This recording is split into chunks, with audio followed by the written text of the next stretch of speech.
පේන විදිහට නම් ඔයත් හර්මදේ තෝරගන්න කෙනෙක් වගේ. ඉතින් ඔයා දැන් මේ ජොයින් වෙලා ඉන්නේ ඔයාගේ මයින්ඩ්සෙට් එක හදාගන්න හොඳම තැනට.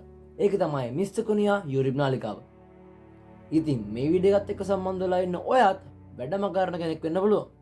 එහෙනම් මේ වීඩියෝ එක ඔයාට.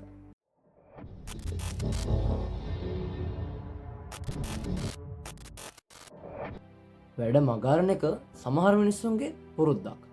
හැබැයි ඒක ඒ මනුස්සයාගේ වැරද්දක් නෙමේ. ඒක ඒ මනුස්සයාගේ නොදැනුවත්කම. මොකක්ද ඒ? ඉතින් ඒක දැනගන්න ඔයා මේ වීඩියෝ එකට ජොයින් වෙලා ඉන්නවා කියන්නෙම ඔයා දැනටමත් ස්පෙෂල් කෙනෙක්. ඔයා වැඩක් නොකරන හේතු කිහිපයක් තියෙන්න පුළුවන්. ඉතින් ඒ වැඩේට ගොඩක් කාල නාස්ති වෙනවා වෙන්න පුළුවන්. එහෙමත් නැත්නම් ඔයාගේ මනස සහ කය කියන දෙකම මහන්සි වෙනවා වෙන්න පුළුවන්.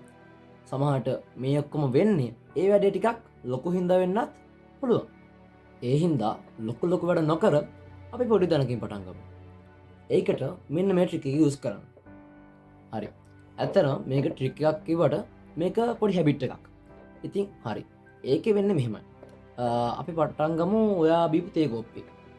මොකක්ද ඒ කතාව? හරි. ඉතින් ඔයා ටිකක් ඔයා බීපු තේ කෝප්පේ හොදන කම්මැලි වෙන්න පුළුවන්. ඉතින් ඔයා පොඩ්ඩක් හිතලා බලන්න ඊළඟ විනාඩි 5 ඇතුළත ඔයාට මේක කරන්න පුළුවන් නේද? අන්න එහෙම හිතලා බලන්න. එහෙම හිතලා ඔයා ඒක කෝප්පේ හොදලා දාන්න. ඊට පස්සේ අපි යමු ඔයා නිදාගත්ත ඇඳට. ඔයා උදේ නිදාගෙන ඇඳ ගොඩක් හැඩි වෙලා. උදේ නැගිට ගමන් ඔයා හිතන්න මේක මට දැන් කරන්න පුළුවන්. විනාඩි 5ක් ඇතුළත මට ඇඳ හදන්න බැරි නෑනේ. හරි. අන්න එහෙම හිතලා ඔයා ඇඳ හදන්න. ඉතින් මෙන්න මේ විදිහට පොඩි වැඩවලින් ඔයාට පුළුවන් මේ හැබිට් එක ප්‍රැක්ටිස් කරන්න.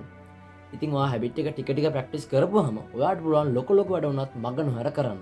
ඉතින් මෙන්න මේක තමයි ඒ සිම්බල් ට්‍රික් එක. ඉතින් අද මම මේ ගෙනාව වීඩියෝ එක ඔයාට සෑහෙන යූස්ෆුල් වෙන්න ඇති කියලා මං හිතනවා. ඉතින් මේ වීඩියෝ එක යූස්ෆුල් වුණාම අනිවාර්යෙන්ම පල්ලෙහා තියෙන subscribe button එක ක්ලික් කරලා bell icon එක ක්ලික් කරන්න. එහෙම වුණොත් ඔයාට පුළුවන් අපේ channel එකත් එක්ක join වෙන්න සහ මම දාන වීඩියෝස් ඉක්මනින්ම ඔයාලට ගෙන්න ගන්න.